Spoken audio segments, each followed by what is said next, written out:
Hey everyone, it's Sison here for yet another video, and today we're taking a look at the Sony NEX-7.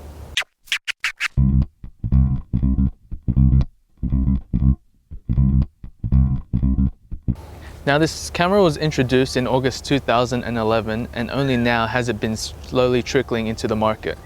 And the reason for that is because of the unfortunate floods in Thailand, which flooded the Sony factories and delayed and disrupted the production and shipping of these cameras. Sony has nearly fully recovered and are now shipping these cameras in limited quantities. The NEX-7 is a new class of camera within the NEX line and sits above the NEX-5N and is targeted towards the enthusiast photographer.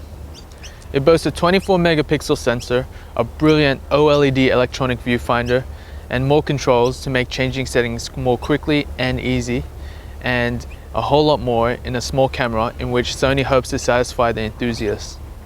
One of the standout features of this camera is the 24 megapixel sensor, which is in fact the same sensor as the Sony a77, but without the translucent mirror in the way.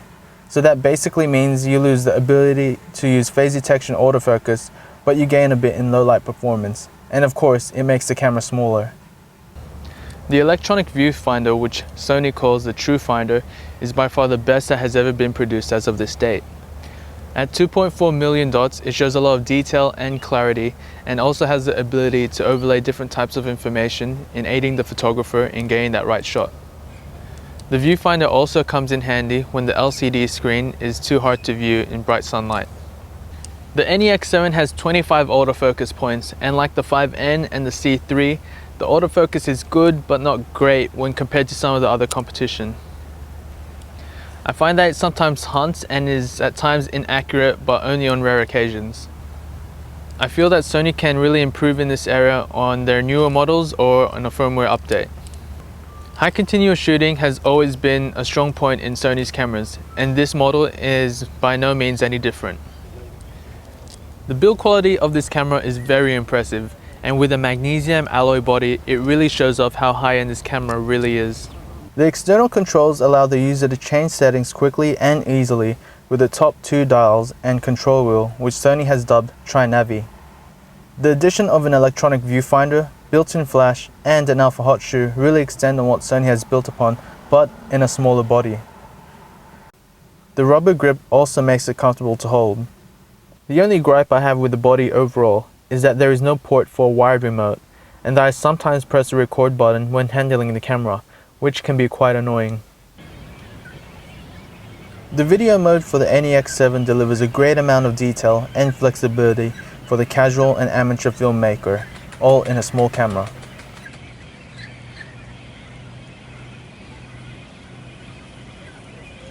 The internal mics are decent, but if you want better sound quality, you can mount an external mic through the mic inputs.